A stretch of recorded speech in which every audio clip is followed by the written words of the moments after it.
a good prosecutor. This man want to serve the community. That's what I see from him. From the question that he's giving him is that, man, I want to serve the community.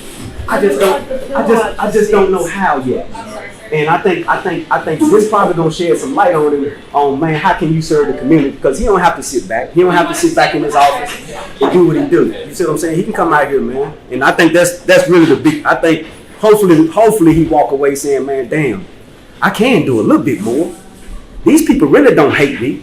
See what I'm saying? I just got to do my job. So, that's what I think. Mr. Nash. And sorry, Mr. Nash. I hope I ain't offended you. I hope I ain't offended you, man, about nothing.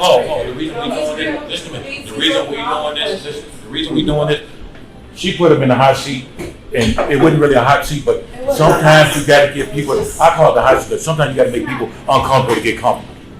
And listen to me, y'all, Mr. Nash, I don't know him personally. I've seen this man for the whole last 25 years. I always thought he was over child support, but I've always seen him. But I do want to say, in his defense, Mr. Nash is always Jimmy on the spot when we do them free expungements. He's the one that signed off on that paperwork to get them charges off of y'all. And he's one of them that's been one of the guys behind the scene on our free expungements with Miss Emily Schersheimer, with the Renovation Church, with everybody who's been in that program. You see Mr. Nash there. He was signing some new papers for y'all. So he's been out here. We don't have a halfway house here. He's been out here. We don't have a halfway house here. I got a homeboy right now, man. He's way up in Nashville. He got to come home every weekend just to see his family. Been gone 15 years. He had to go to a halfway house way up there. We don't have not a one here for nobody to come through. That's another thing that helped me was the halfway house, the federal halfway house. It made me get a bank account, made me get a job, made me understand money, how to manage money. I mean, it was the whole. That was what really gave me a outline on what I can do to better myself. You know what I mean? And I think Clarksville missing that. We not 50,000 people no more. We not the small town no more. And the good old boys got to go. All of the ones, man, that people got in their back pocket need to go. And if you sincere about, man, helping the community, wanting to be a good prosecutor, a great prosecutor, keep. Do something else. Do something different than what John Carney did. The one that was before him did. I can't think of his name. He convicted a whole lot of people for a little bit or nothing. Black dude, whatever his name was. I can't remember his damn name. Yeah. My friend, don't wait for somebody to invite you. Hey man, what Jimmy's and them doing? Are they having a little thing? We just gonna pop up. How about that? Damn man, that go DA, man. Hold up, what's going on? Right. Hey y'all, we got something to say. They need to see. We created this over here, and if you want to come over here and get a part of this, man, we gonna have some programs going. We doing this over here. Just some positive from you, rather than somebody having to always say, man, damn, man, Nash just gave somebody, man, 25 years, man. The Andy Griffith relationship is pretty awesome. I know we're not that small town, but the best way to have an awesome community is by relationship. Like, you can have a relationship with your community. It don't have to be one-on-one and every person in Clarksville. It's just a relationship with the community in general instead of just, it's my job. So when you have that relationship, there's like a standard of respect. Yeah, man, I messed up. I gotta go to jail. I gotta do this. I messed up. And when you're sitting there, with the fullest of your whole being that, I'm out in this community. I work with the youth. I'm mentoring. I'm reaching back. We ain't even talking about on the financial level. Just your expertise and your energy just being there. Knowing what you know and what you've seen in the last 15 years. That is something that's a jewel. And most of these kids don't have that at home. They don't have, they have parents that are not bad parents, they're just working. There's kids being taken out of their homes, their parents love the mess out of them, but for financial reasons, they don't have it. Now they're being put in a system that's being abusive just the same, in a different way. No guidance, just there. So, these kids need us. All the adults who have the sense to guide, we need to guide. Because if not, we're going to have one messed up Clarksville. Yes, we can blame it on Nashville moving here, up Northerners moving here. We can blame it on that. But at the end of the day, even when they get here, they have the duty of reaching back and saying, hey, this is my community. I live here now. I have an expertise that I can offer, even if it's nothing but hammering a nail in. You know, these kids need us. These kids become you and I. And we can make the difference of whether there'll be a district attorney or if they'll be wearing handcuffs. We can make that difference. Well, let me respond to a few things. Let me give you one more. I'm gonna give you one more to respond to, and then I'm gonna go to you. I just want to hear him because I got one more. Don't bombard him. I can go ahead. You're gonna make him miss his point. Go ahead. Well, unfortunately, I mean, you were convicted at a time that doesn't exist anymore. And I'm in it every day. Don't get me wrong that I've prosecuted mostly violent crime. I've prosecuted a lot of drug offenses over the years. We just don't, sorry to you, but we just don't have that approach anymore. Society doesn't have that approach for half a gram of cocaine that's even going to go anywhere near prison. There are other drugs now. You know what fentanyl is doing to our community, and I mean that's just a deadly weapon. That'll kill you, and it's killing people all over this country.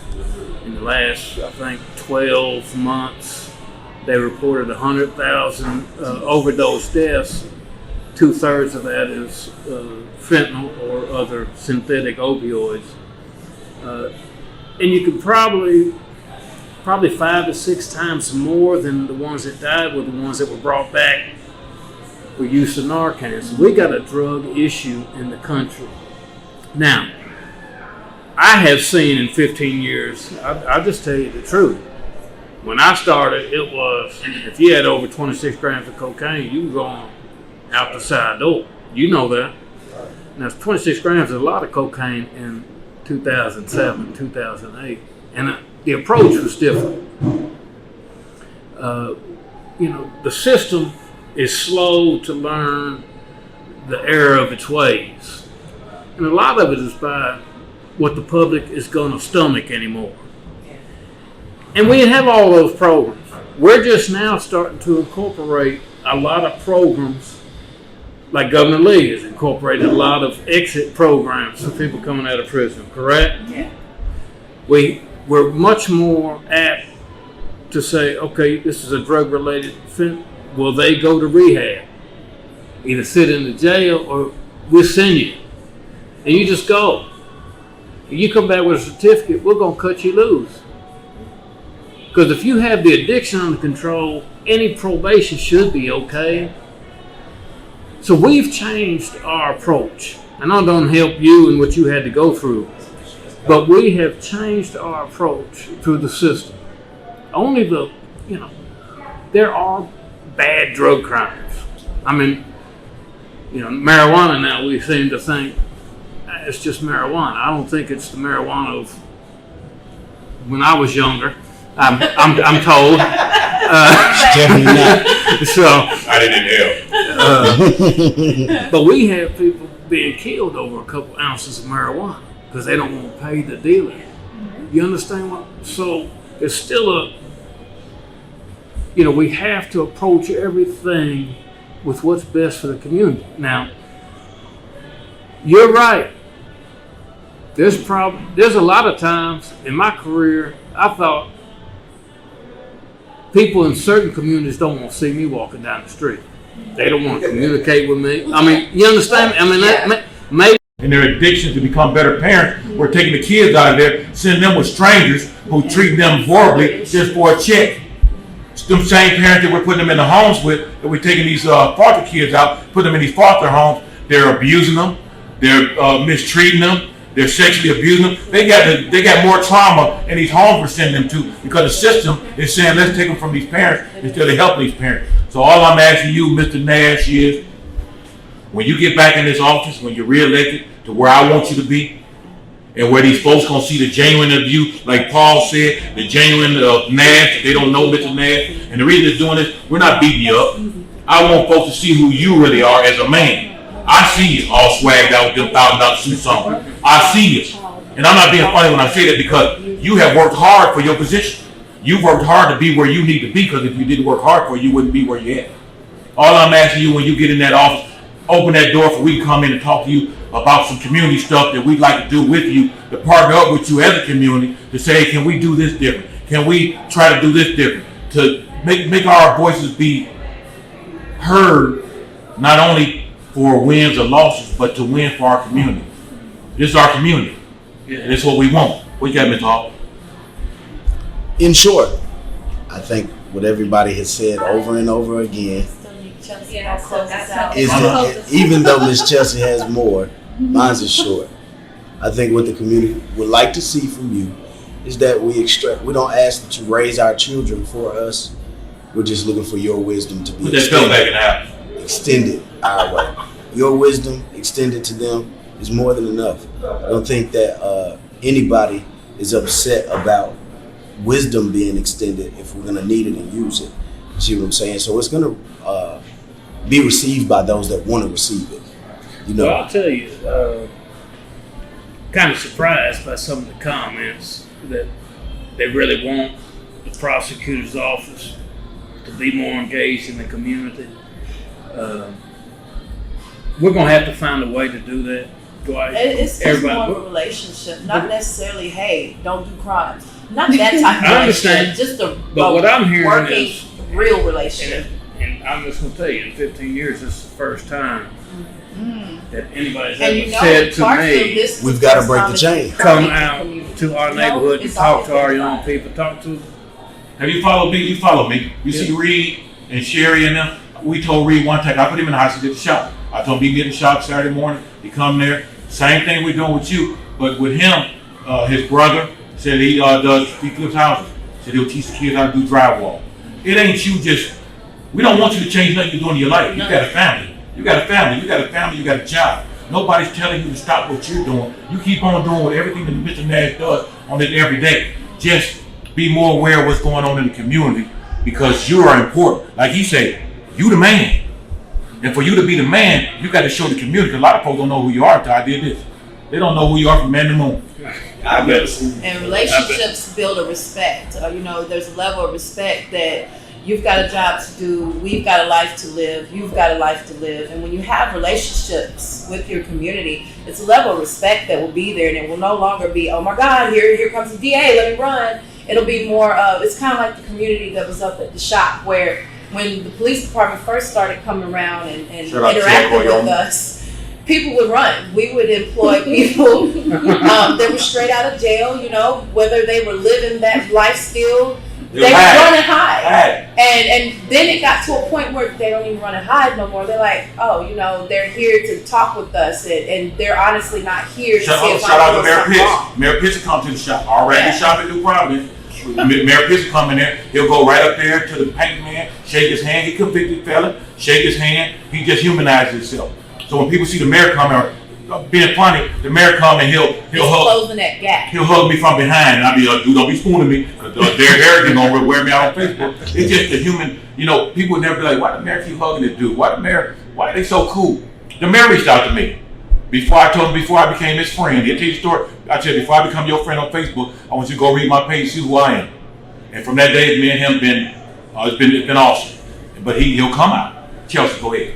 I think it's important as leaders. I think you pointed out a very important thing in your conversation. You keep saying just, and then you speak on your job as if you only, prosecute these high cases. But the courthouse as a whole is a gateway. It's not just when people come to get their hands slapped. It is also the hub of change.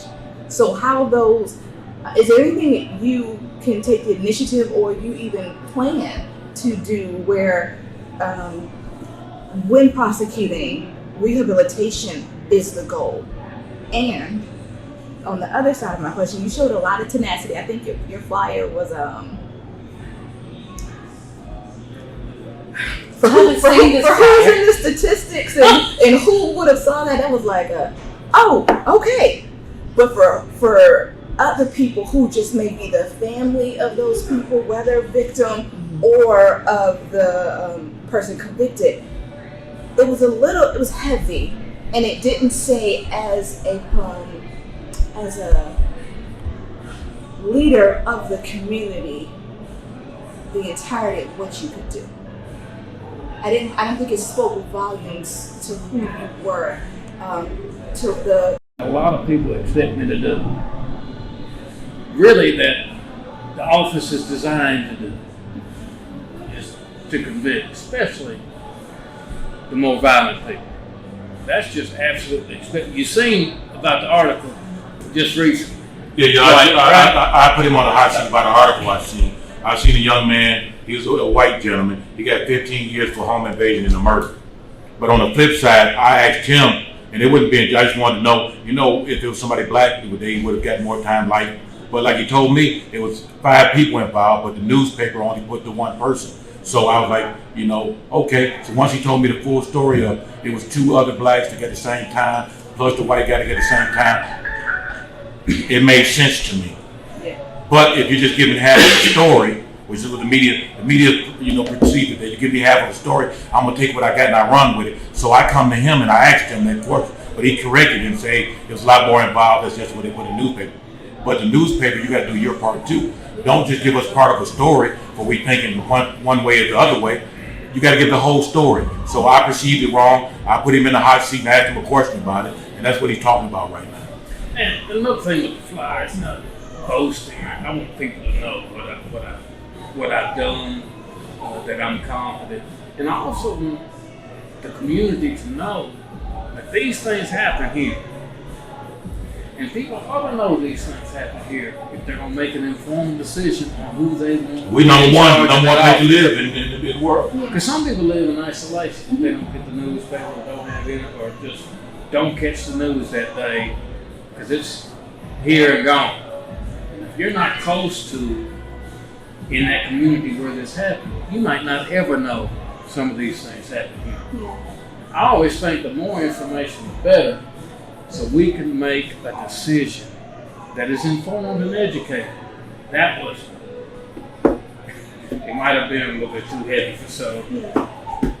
But the intent was to get what I do out and say, this is what I have to deal with, some of these things. Now, as far as getting out in the community, what my plans are, we've been really doing rehab. We've progressively gotten, just to be honest, lighter throughout the whole system on drug offenses, okay? Unless it's large quantities. So we have been reaching out through what we can do. I mean, we don't have the resource to send people or the money to send defendants anywhere as a district attorney's office. Okay, we just don't have that. Could you put it into the plea agreement or whatever you're offering? And we do. Okay. We do that. Now, probation has much more resources to be able to get people into rehab. If we make that a condition, then they go. Or other resources, A&D assessments. I mean, we recognize that some things are just addiction-related crimes, okay? Some things are, and that's why I'm here talking to you, community-related crimes. They're in an environment you just can't break out of. That's why you need to tell me where I fit in. Okay. Because look, just like I called, I knew there was going to be people calling. It wasn't just going to be me and him eating chicken salad, right? I never shy away from answers. People may not like my answers. They're the answers. But I'll educate myself if people are willing to reach out to me. Okay? This is what I want to do. Now that I know I can reach out to you, I'll reach out. Well, this is what I matter of fact, it's not really reaching out anymore. Y'all call me up. I know y'all now. Will do. Okay? You call me up. And this isn't just for an election. I mean, I'm just going to tell you, until recently, maybe elections bring these conversations up, okay? Yeah, y'all get to kissing babies and get doing all that. Well, maybe this needed to happen. But when you started talking to me more, I said, I need to reach out to him. Because I met you at the expungement. Yes, sir. That's what she gave me a hard time, but we're good. We're good now. But I think another question I have is, what's your tenacity? Is again, everybody agrees that we want safe streets, right? Yes. It's not, hey, for me anyway. It's not, please don't prosecute these people. Right. Safety is paramount. I think that's important. But I also think on the other side of crime, like white collar crime, do you have that same tenacity? Well, I do. I'll tell you what.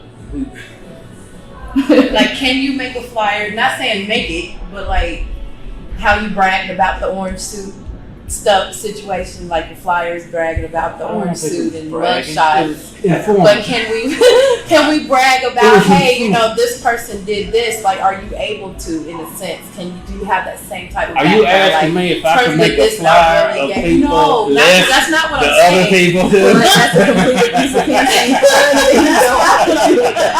But like, are you able, like, in a sense of They're crying. you know, have you done that much to where you're proud of that as well? And this is another, just being frank with everybody. Yes, there are people who steal money from business. Tens of thousands, sometimes hundreds, even from churches, from business, they need all to be. that. And I'm gonna tell you, and I've had some of those. They end up getting a couple of months in jail, 6 months in jail for saying